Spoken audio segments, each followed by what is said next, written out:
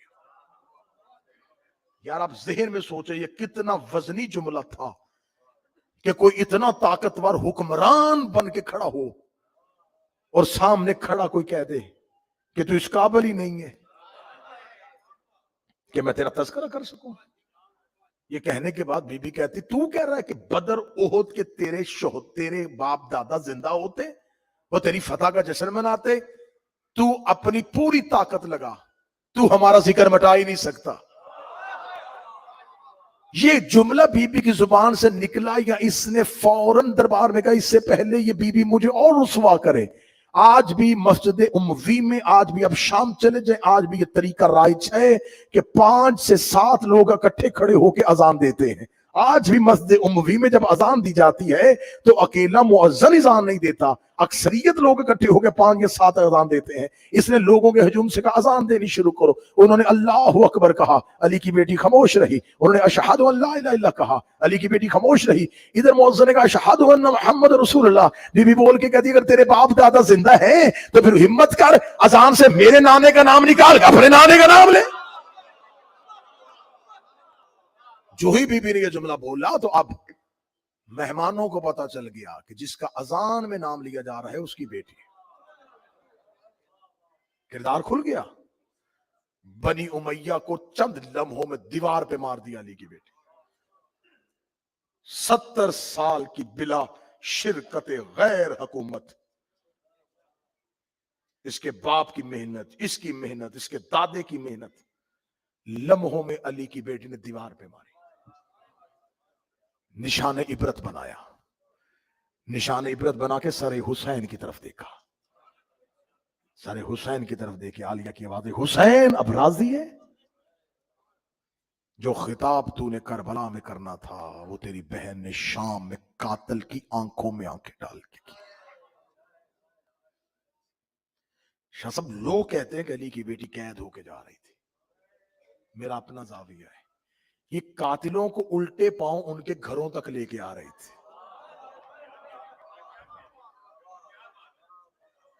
یہ شام آ نہیں رہی تھی, یہ قاتلوں کو ان کے گھروں تک لے کے آ رہی تھی.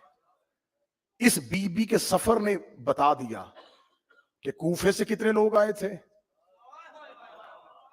بصرے سے کون آیا تھا, شام سے. دربار میں بول رہی تھی علی کی بیٹی.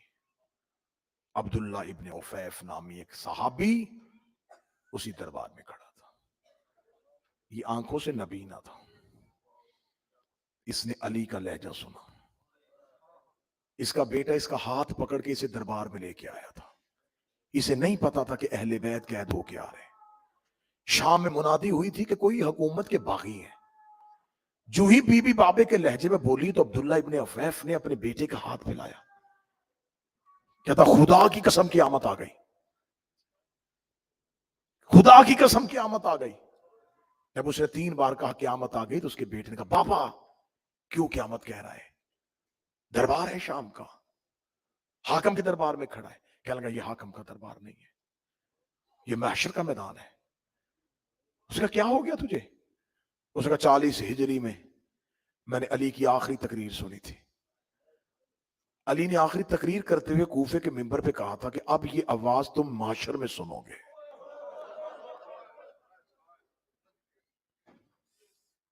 تو یہ علی بول گیا ہے. یہ علی کا لہجہ بتا رہا ہے کہ محشر ہے. بتاؤ علی زندہ ہو گیا. اگر یہ میدان محشر نہیں ہے تو یہ ایک سپاہی کی آواز ہے, یہ علی نہیں, یہ علی کی بیٹی بول رہی.